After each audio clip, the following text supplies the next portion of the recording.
Les Américains ont toujours tenté de gouverner en créant des crises dans le monde. C'était déjà le cas, au moins au XXe siècle, et cela continue de la même manière au XXIe siècle. Après l'effondrement de l'Union soviétique, les États-Unis se sont sentis sans égal, après la disparition de l'Union soviétique et du pacte de Varsovie. Ainsi, plus ils créent de crises, mieux ils pensent que la situation est pour eux. Prenons l'exemple des sanctions. Que se passe-t-il? C'est très simple, les Américains gagnent de l'argent. L'Amérique, comme toujours, s'en sort bien. Elle génère des revenus grâce aux livraisons d'armes et en allouant des fonds à son industrie de défense. Bien sûr, une partie de cet argent est détournée en Ukraine ou ailleurs. Cependant, cela signifie que l'industrie de défense américaine et de nombreux autres mécanismes économiques aux États-Unis continuent de fonctionner. De plus, de nombreuses entreprises ont été incitées à déménager aux États-Unis depuis l'Europe, où il est devenu non rentable de travailler. Autrement dit, les Américains obtiennent ce qu'ils veulent au prix de plus de sang et de victimes. C'est pourquoi les Américains alimentent la guerre. Mais ce système arrive à sa fin. C'est pourquoi ils ont l'impression que le monde leur échappe et résiste par tous les moyens possibles. Vous avez mentionné les BRICS, mais il y a aussi l'Organisation de coopération de Shanghai, OCS, ainsi que d'autres unions régionales. Il existe des unions asiatiques qui sont très importantes dans le monde d'aujourd'hui et où les Américains n'ont absolument aucun poids. Dans ces unions, les États-Unis sont perçus comme hostiles, même si ces regroupements n'ont pas été créés à l'origine comme anti-américains. En fait, l'idée du Sud global et de ces types d'unions est très prometteuse. Pourquoi? Les Américains et leurs alliés répètent constamment « Vous violez l'ordre basé sur des règles ». Mais lorsqu'on leur demande ce qu'est cet ordre, et j'ai moi-même examiné des textes juridiques pour les étudier, c'est incompréhensible. On ne sait pas clairement ce qu'est cet ordre ni qui l'a approuvé. C'est essentiellement une idée des États-Unis et de leurs alliés, principalement au sein de l'OTAN, sur la meilleure façon de diriger les affaires dans le monde. Mais ce n'est ni un document écrit, ni une convention internationale. Ce n'est pas un acte de l'ONU ou quoi que ce soit d'autre. Ce n'est pas la Charte des Nations Unies. C'est juste quelque chose que les Américains considèrent comme correct. Et une fois que vous sortez de cet ordre, vous êtes considéré comme un fauteur de troubles. Bien sûr, c'est un système très instable qui finira par s'effondrer tôt ou tard, et ceux qui sont à l'intérieur de ce système souffriront le plus de son effondrement. J'en suis absolument convaincu. Un monde multipolaire est, bien sûr, beaucoup plus durable qu'un monde unipolaire. Un monde unipolaire est toujours sujet à la guerre, malheureusement, conduit à des conflits, comme nous le voyons aujourd'hui. Un monde multipolaire implique de créer des liens entre différents pôles. Après tout, c'était cette idée noble qui a guidé l'humanité lors de la création des Nations Unies en 1945. Malheureusement, la structure qui en a résulté s'est avérée imparfaite, pour dire le moins. Mais malgré cela, cette idée existait. Un monde en équilibre est toujours relativement stable. Il y avait l'OTAN et le pacte de Varsovie, le bloc occidental et celui de l'Union soviétique. Je ne parle pas de savoir qui avait raison, qui avait tort ou quel système était meilleur. Mais cela a créé un équilibre.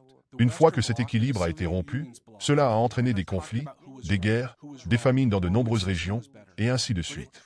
Aujourd'hui, nous assistons à l'émergence d'un nouvel ordre mondial. Le sommet des BRICS à Kazan a été un grand succès pour la Fédération de Russie et le président Poutine. C'était la première fois que tant de pays importants, représentant en fait la majorité mondiale, se réunissaient pour discuter des problèmes qu'ils considèrent comme urgents. Certes, certaines questions restent à résoudre. Par exemple, ce discours incessant sur le fait que tout le monde est fatigué du dollar, ou, comme on dit, lassé de la domination du dollar. C'est une évidence. Tout le monde comprend cela, car le monde ne peut pas fonctionner avec une seule monnaie de réserve dominante, surtout lorsque cette monnaie est émise par des prêts que tous les pays fournissent à l'économie américaine. Tôt ou tard, cette bulle éclatera. Cela provoquera une explosion si forte qu'elle pourrait avoir des conséquences très graves pour tout le monde. Je vais être clair, probablement personne ne souhaite voir le dollar détruit, pas même nous, car cela provoquerait un chaos dans les relations économiques internationales. Et nous faisons partie de ces relations économiques internationales. L'Union soviétique s'en fichait. Elle était isolée et peu importe ce qui se passait. Enfin, pas complètement isolée, bien sûr, mais c'était néanmoins un système isolé. Aujourd'hui, nous faisons tous partie de ce système. Nous réalisons tous que nous sommes dépendants, tout d'abord, du dollar et d'un certain nombre d'autres monnaies de réserve également. Il faut donc élargir le panier des monnaies de réserve. En outre, il devrait bien sûr y avoir de la monnaie électronique. La monnaie numérique est l'avenir, car il est impossible de la gérer depuis un seul centre d'émission. Il n'y a pas de Dieu. Les personnes qui travaillent à Washington, à Londres ou à Bruxelles ne sont pas des dieux. Ce sont des gens qui commettent des erreurs. Ce sont des économies qui peuvent décliner ou croître, et les monnaies numériques, après tout, représentent l'avenir. Je dis cela parce que c'est également à l'ordre du jour, et de nombreuses autres questions devront encore être discutées, que ce soit au sein des BRICS ou dans d'autres organisations régionales. Mais c'est inévitable, même si cela ne plaît pas à tout le monde. Ce que vous décrivez est précisément ce dont je parle. En soutenant un conflit dans un État étranger, on peut efficacement gérer ses propres affaires. Tout le monde comprend où va cet argent. Il est utilisé pour prolonger la guerre, une guerre qui coûte de nombreuses vies humaines. Je ne vais pas revenir sur les raisons de ce conflit. La perspective russe est bien connue. Nous aurions pu parvenir à un accord, mais l'Occident a choisi une voie totalement différente. Il s'agit essentiellement d'une guerre par procuration impliquant tout le monde occidental contre la Russie.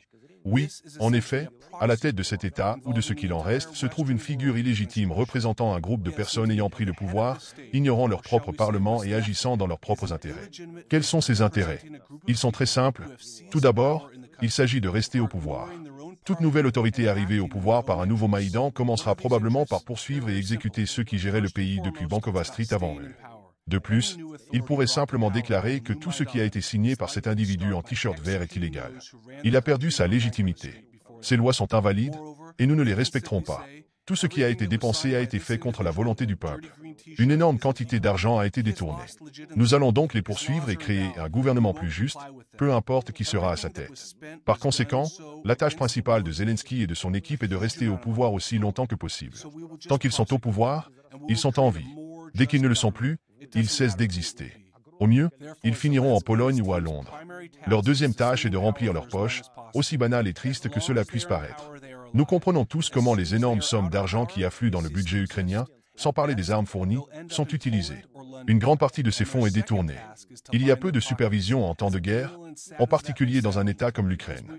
Il est évident que toute supervision existante est très indirecte. Pourtant, l'Occident accepte de leur fournir des fonds supplémentaires uniquement pour prolonger ce conflit.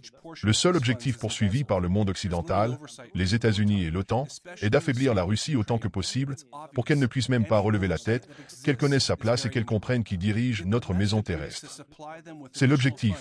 C'est pourquoi ils continueront à allouer ces fonds. Quant au montant, nous verrons bien.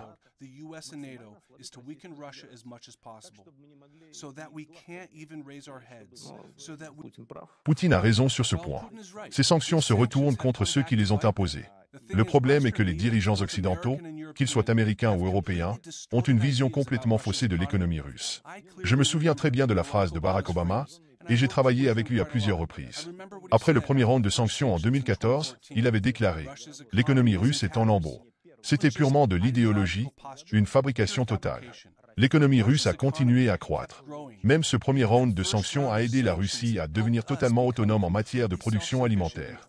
Nous avions l'habitude d'acheter certaines choses à l'Occident, mais maintenant, nous sommes non seulement autosuffisants, mais nous nourrissons aussi de nombreux autres pays. Et aujourd'hui, l'économie russe ne s'est pas seulement maintenue à flot, elle est en croissance. Elle se développe en partie grâce à l'expansion industrielle, à la fois dans le secteur militaire, ce qui n'est pas un secret, et dans le secteur civil. Tout continue de fonctionner et de se développer, mais ces sanctions ont eu un effet boomerang sur l'Europe. Elles ont révélé les faiblesses de l'Europe en tant qu'entité économique.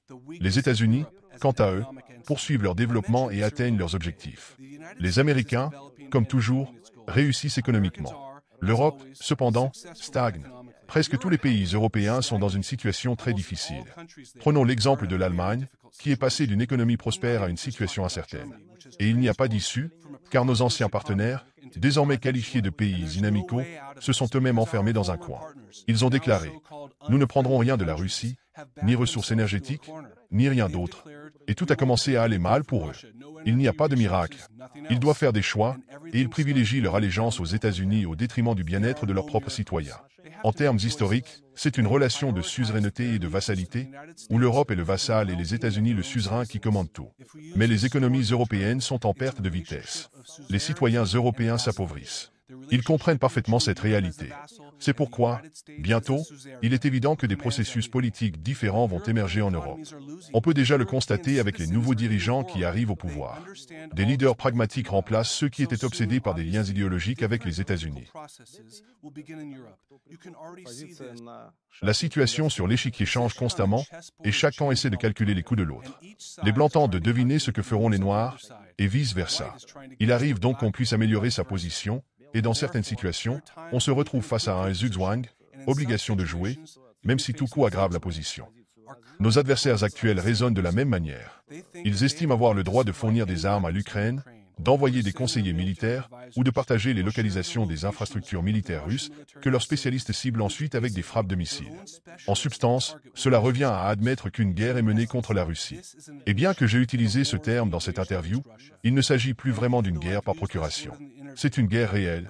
Cependant, lorsque la Russie conclut un accord avec un autre pays, que ce soit pour des services, de la médiation ou la protection d'intérêts mutuels, comme avec la République populaire démocratique de Corée, RPDC, cela provoque une indignation féroce. Pour commencer, même avant cela, nous avions un traité avec la RPDC portant sur l'assistance mutuelle, l'amitié et le soutien dans certaines situations. Le nouveau traité stipule que, en cas d'attaque militaire, des consultations immédiates auront lieu, accompagnées de divers soutiens, y compris militaires si nécessaire. C'était déjà prévu dans le précédent traité, et cela reste valable dans le nouveau. Toutes ces dispositions doivent être interprétées directement ou littéralement en termes juridiques. Une action engendre une réaction. Le monde occidental pense qu'il peut s'allier avec tout le monde contre la Russie.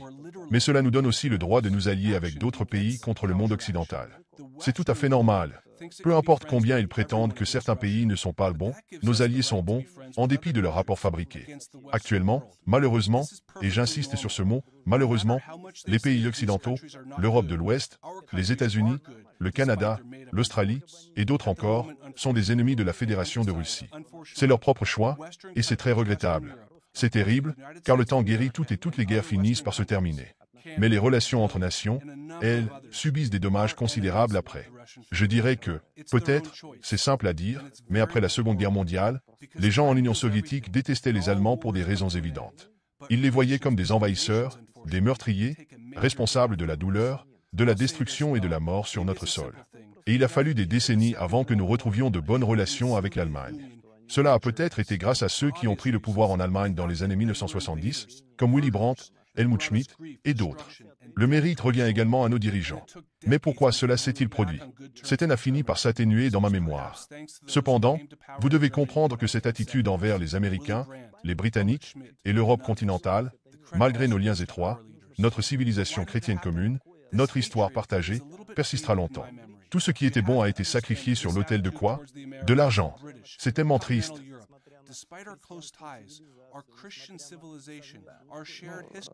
La Russie, l'Union soviétique et l'Empire russe ont existé sous de nombreux présidents américains, donc il ne faut pas surestimer leur influence sur les processus mondiaux. Certes, les États-Unis exercent un pouvoir important, mais ils ne sont pas des dieux qui gouvernent le monde. Au bout du compte, peu nous importe qu'il s'agisse de Kamala Harris ou de Donald Trump. Nous sommes sincères en disant que ce choix appartient aux Américains. C'est à eux de décider. Cependant, il faut reconnaître qu'il existe une différence entre les candidats, et ce n'est pas forcément dans leur attitude envers la Russie, d'autant plus que leurs positions peuvent parfois être contradictoires. Par exemple, Trump a récemment affirmé qu'il avait détruit le gazoduc Nord Stream. Nous comprenons qu'il s'agit d'une déclaration dans le cadre d'une campagne présidentielle, où les candidats se livrent souvent à des commentaires provocateurs pour soigner leur image. Tous les présidents américains, qu'ils soient du système ou non, finissent par représenter une certaine continuité. Trump, bien qu'il n'ait jamais travaillé dans le gouvernement avant sa présidence, reste une figure du courant dominant, même s'il est moins conventionnel que d'autres. C'est pourquoi il ne fera rien qui pourrait contrarier ce qu'on appelle l'État profond. Cela ne fait pas référence à une théorie du complot, mais à un réseau d'hommes politiques influents, d'hommes d'affaires, de banquiers et autres figures puissantes capables de peser lourdement sur les événements. En fin de compte, ce sera toujours une figure du système qui dirigera les États-Unis, quel que soit son nom. Certains seront plus atypiques, d'autres auront moins d'expérience. Mais il existe une différence importante. Si le prochain président alimente ardemment le conflit russo-ukrainien, cela représenterait une politique très dangereuse. C'est une voie directe vers l'enfer, voire vers une troisième guerre mondiale. Ces deux candidats doivent en être conscients. Que ce soit Trump, qui a déjà été président et connaît les rouages de ces questions, ou Kamala Harris, qui, bien qu'elle ait moins d'expérience et soit souvent critiquée pour cela, a occupé le poste de vice-présidente. Toute décision visant à prolonger cette guerre serait une grave erreur.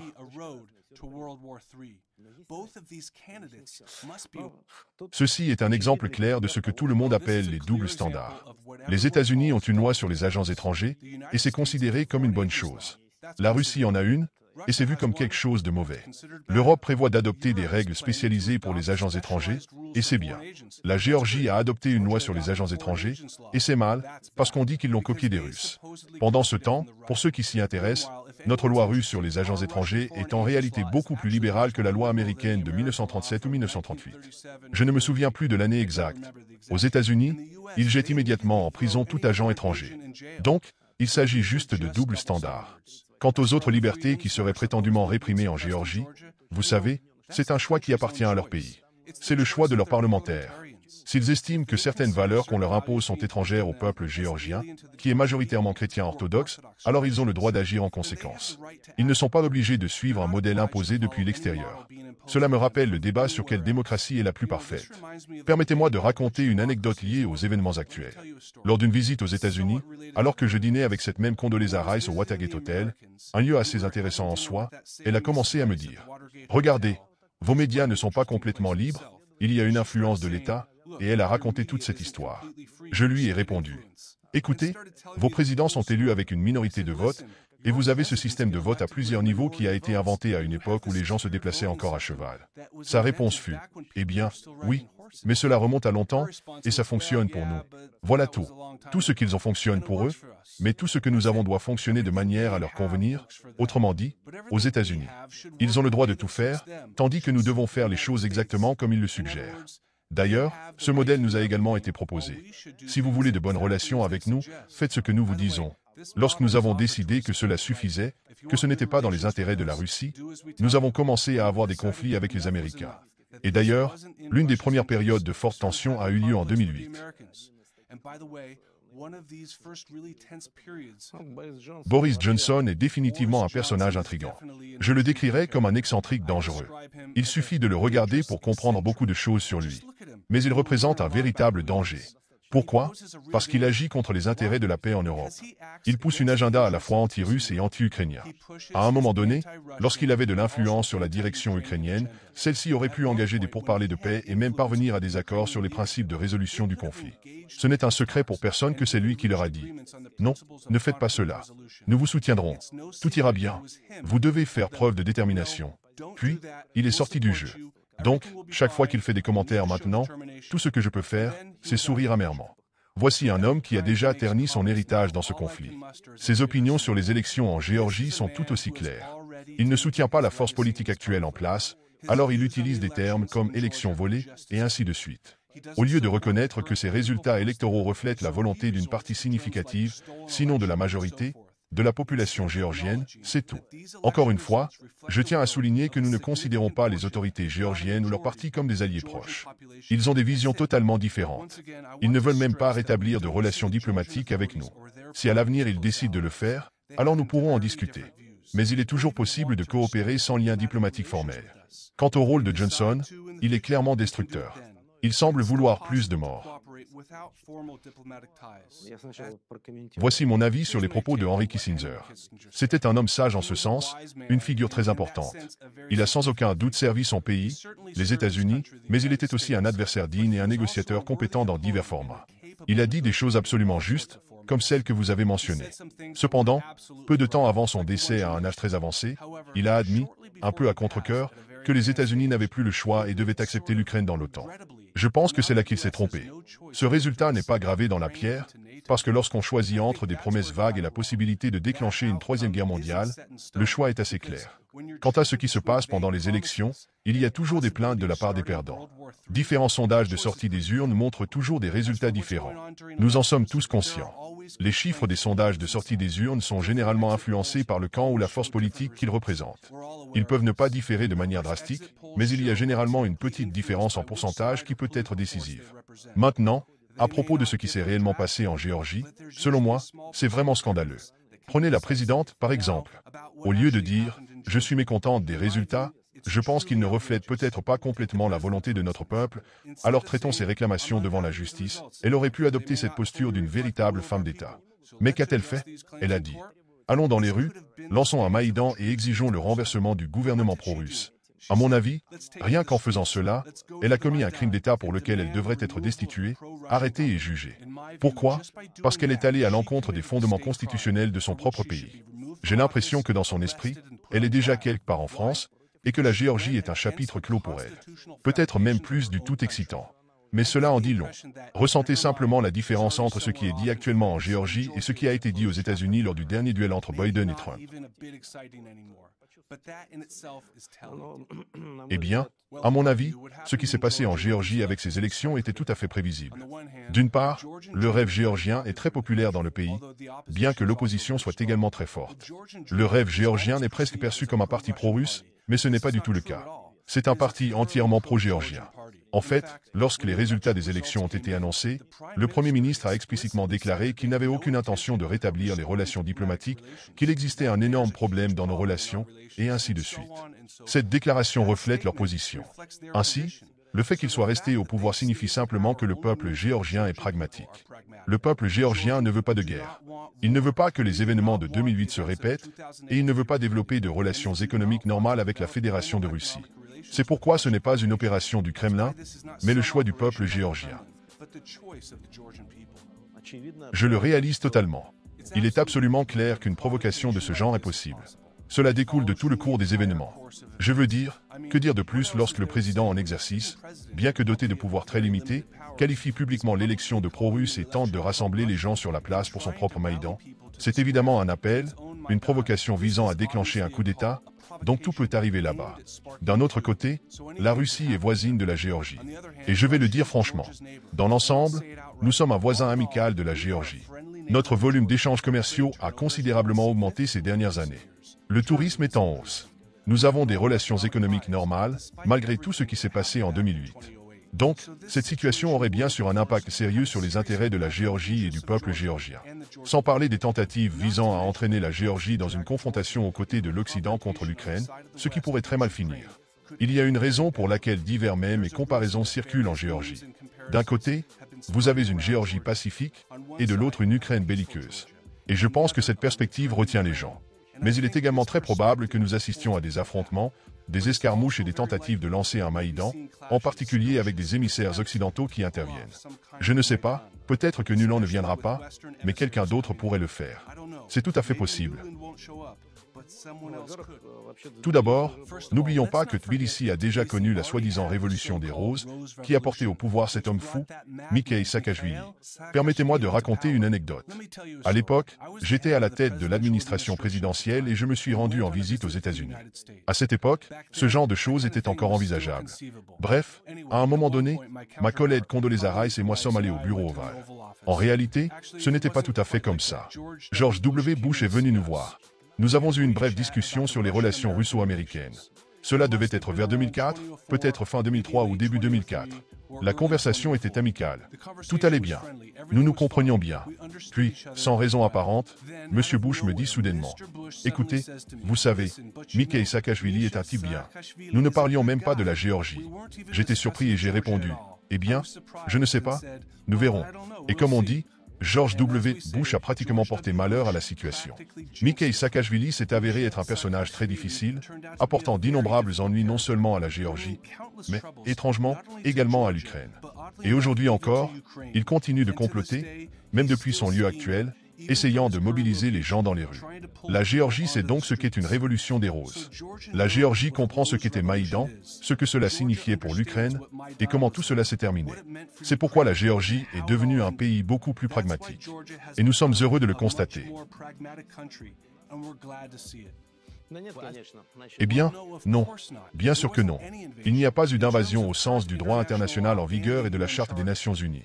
Il s'agissait d'un exercice du droit à la légitime défense en vertu de l'article 51 de la Charte des Nations Unies. Voici ce qui s'est passé. Les deux républiques séparatistes étaient en tension constante avec le régime de Tbilissi, qui, à un moment donné, était dirigé par Saakashvili. Confiant à l'excès et souffrant manifestement de certains troubles mentaux, il a décidé à un moment de restaurer l'intégrité territoriale. Condoleezza Rice est venue lui rendre visite. Il a probablement consulté les services de renseignement américains et décidé qu'il était temps d'agir. Nous savions que cela pouvait arriver, mais la manière dont cela s'est produit, et surtout pendant les Jeux Olympiques, fut une véritable surprise. Nous avons dû réagir. Quand j'ai reçu l'information du ministre de la Défense, j'ai demandé de vérifier à nouveau. Un peu plus tard, il a rappelé en confirmant que les forces géorgiennes tentaient effectivement d'attaquer et avaient même frappé nos soldats de maintien de la paix. J'ai dû donner l'ordre de lancer une contre-attaque de missiles contre les forces géorgiennes. Tout cela s'est déroulé en l'espace de quelques heures. Par la suite, ils se sont un peu calmés, mais pas complètement. Cela a conduit à la guerre de 5 jours. En conséquence, la Géorgie a complètement perdu toute relation avec l'Ossétie du Sud et l'Abkhazie. C'était le prix du pari de Saakachvili. Quant aux interprétations, elles seront toujours divergentes. Le monde occidental y a vu une invasion. Mais je peux vous dire franchement, lorsque j'ai parlé avec des dirigeants étrangers, européens et même américains, ce qui arrivait fréquemment à l'époque, ils me disaient à voix basse, « Écoutez, on comprend. Il est fou. Il est instable. Il n'aurait pas dû faire ça.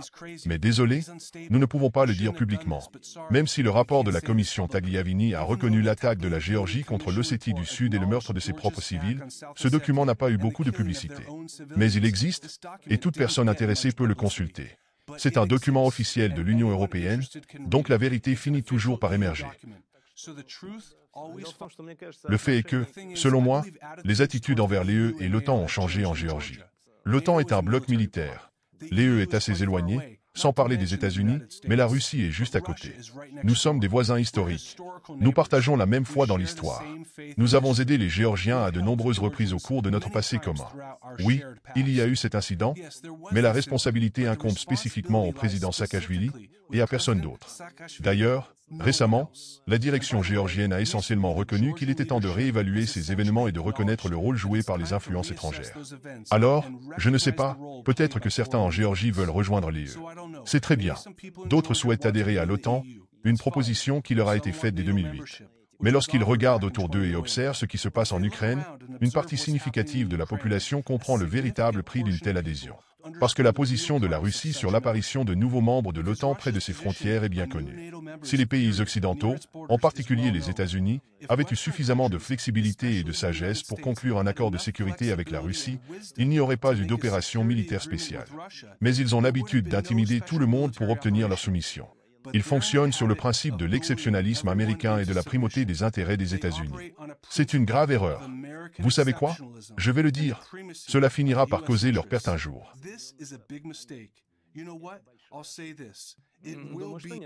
Affirmer que nous avons besoin d'une troisième guerre mondiale est une absurdité totale. Aucun État profond ne pourrait survivre à une telle guerre. Ce système d'influence n'est fort que parce que les États-Unis sont forts, une grande puissance, une économie prospère, un pays doté de nombreuses vertus. Mais si le monde entier devait s'effondrer, si la vie sur Terre devenait invivable, aucun réseau ou structure cachée ne pourrait survivre. Que feraient-ils dans leurs bunkers? Regardez la neige radioactive tomber par les fenêtres. Ce n'est dans l'intérêt de personne. Cependant, des erreurs de calcul ont été commises. Le problème est que ces politiciens, qui sont loin d'être les plus brillants, semblent penser que les Russes ne franchiront jamais certaines limites. C'est une grave erreur. Si la survie de notre État est en jeu, comme l'a répété le président de ce pays, ainsi que d'autres responsables, il est évident que nous n'aurons tout simplement pas d'autre choix. Chaque personne qui accède au poste de président d'une puissance nucléaire assume cette responsabilité. Défendre le pays jusqu'au dernier homme. Cela s'applique également à la Fédération de Russie. Ce qui me semble évident, c'est que l'actuel establishment politique, tant aux États-Unis qu'en Europe, manque d'acuité et de finesse intellectuelle. Des figures comme Kissinger possédaient cette capacité à raisonner avec subtilité.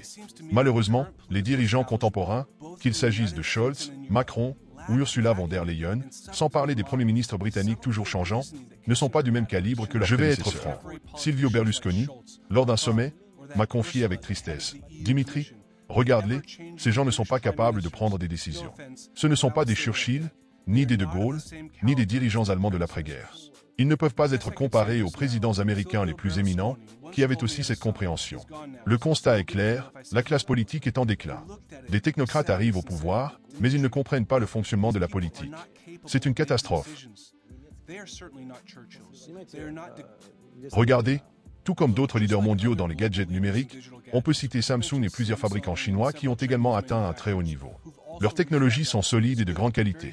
Apple, de son côté, fabrique aussi de très bons appareils.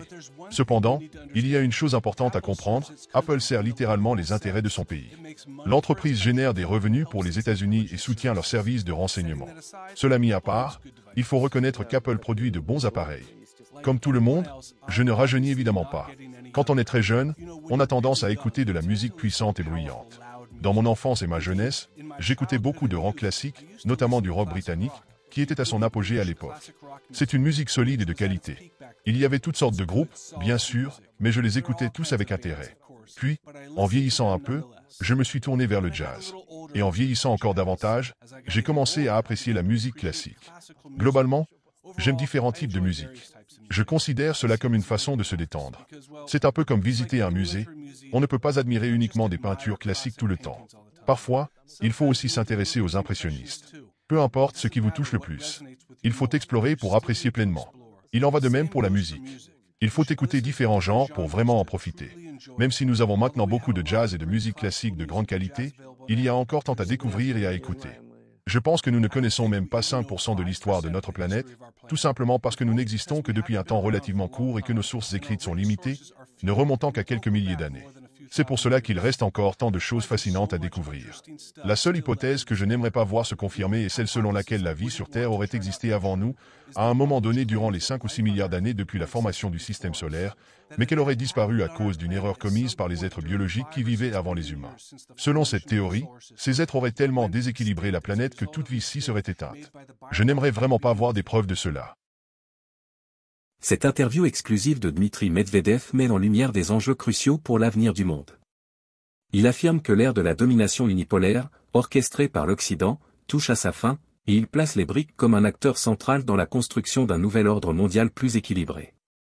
Mais ces idées soulèvent de nombreuses questions. Les BRICS sont-ils réellement capables de réformer les institutions économiques mondiales et de défier la domination du dollar? Ou bien l'Occident, malgré ces défis, continuera-t-il de maintenir son influence sur la scène internationale? Et vous, qu'en pensez-vous? Croyez-vous à l'avènement d'un monde multipolaire, ou pensez-vous que la situation actuelle restera inchangée? N'hésitez pas à partager vos réflexions et analyses dans les commentaires. Votre opinion nous intéresse et enrichit le débat autour de ces grandes questions géopolitiques.